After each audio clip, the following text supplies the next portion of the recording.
C'est bientôt la fin de la série HPI avec Audrey Fleurot, l'occasion de dire quand même quelques mots sur le haut potentiel intellectuel, qui n'est ni une maladie ni un trouble. Le haut potentiel intellectuel est un grand mensonge. C'est juste le reflet de la neurodiversité.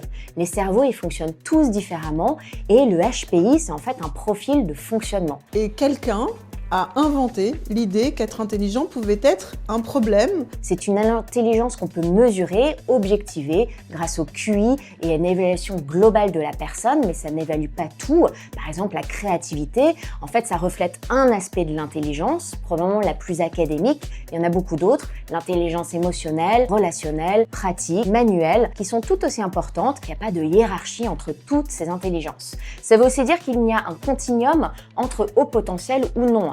Est-ce qu'on est vraiment très différent à 129 ou 131 de QI? Je ne crois pas. C'est une échelle en fait, c'est une grille de lecture sur le fonctionnement de la personne, sa manière d'appréhender le monde et qui est très différente en fait d'une personne à l'autre. J'ai un fonctionnement qui est différent, donc c'est normal que parfois je les comprenne pas et qu'eux me comprennent pas. Donc les personnes qui sont à haut potentiel intellectuel ne sont pas des génies. Elles peuvent d'ailleurs avoir des difficultés avec le système scolaire. On m'a dit que j'étais HP. Ça n'a absolument rien changé à ma vie. De toute façon, j'ai arrêté l'école en seconde, j'étais nul à l'école, je suis toujours nul.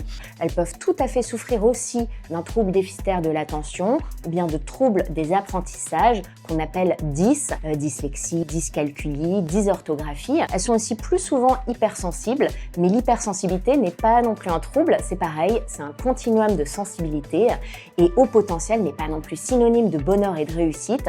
Il n'empêche pas d'avoir un trouble anxieux ou un trouble de l'humeur. Le HPI, ça concernerait 2 à 2,5% de la population. Alors pourquoi est-ce que beaucoup d'entre nous ont l'impression que ça les concerne? Non mais de toute façon, aujourd'hui, tout le monde est HPI. Mon petit dernier, il s'ennuie en classe. C'est sûr, il doit être HPI. Eh bien, c'est lié à l'effet Barnum, qui peut être utilisé à des fins un peu commerciales, c'est-à-dire qu'en fait, on donne une explication très vague, ce qui permet que beaucoup d'entre nous peuvent se reconnaître, s'identifier. Ça permet de capter plus de monde et de pouvoir proposer des services ou des accompagnements. Ouais, moi aussi, je suis HPI. 167 de QI.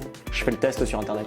Mais la définition du HPI dépend d'une évaluation approfondie et globale de la personne, en plus de la mesure du quotient intellectuel. Ça doit se faire par un professionnel compétent et le diagnostic n'est pas une finalité en soi, c'est un outil de compréhension de la personne. C'est ça qui m'aide aujourd'hui à me comprendre et me comprendre me permet de m'accepter. Pour l'accompagner au mieux et l'aider finalement à fonctionner avec ses particularités. Voilà, on se retrouve très vite pour un nouveau tips. N'oubliez pas de vous abonner.